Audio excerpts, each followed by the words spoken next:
بسم الله والحمد لله والصلاة والسلام على رسول الله صلى الله عليه وسلم. بوتاجاز كريازي 5 شعلة. عيب المحبس بيولع من جوه، او اي نوع بوتاجاز. العطل واحد في اي نوع بوتاجاز، بس انا هحل الوش كده. اي نوع بوتاجاز او البوتاجاز ده ممكن ما تحلش كل ده، بس انا هحل عشان تشوف التفاصيل بالظبط وتعرف العيب منين. اهو انا حليت اهو، اللي عايز يعرف انا حليت ازاي ابعت له فيديو، اكتب لي بس في التعليق وابعت له فيديو ان شاء الله بيتحل ازاي.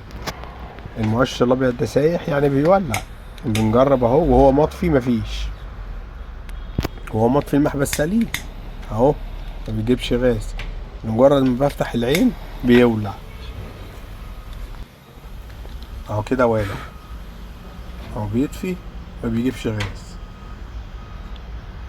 طبعا بدل ما تغير محبس بتجيب مفك رفيع كده اهوت، عادة رفيع خالص بيخش في صوبع المحبس. في مسمار جوه عادة الجلاش بتاع النار الواطية، لما تيجي تفتح المحبس على الاخر يديك النار الواطية. لا انا هقفله على الاخر اللي فيه اورنج، هو فالاورنج ده ضعف. فممكن تحل المسمارين دوت وتحل الجلاش وتحط له حته تفن وتركبه تاني، لكن بعيد القصه دي كلها. والاسهل ان انت هتدخل المفك كده اهوت وهتربط كانك بتربط الجلاش بتاعك، كانك بتربط على الاخر لحد لما المفك يقف معاك. اه كده تمام. لما تحب توطي وطي لفوق، يعني قبل ما تقفل بشويه يديك الواطي، يعني على الساعه مثلا الساعه 12 لا الساعه 11 يديك الواطي. بجرب انا اهو كده تمام، بدل ما اغير محبس واحل البطاريه دي كلها عشان اغير محبس. لا، الحل سهل وبسيط جدا اهو.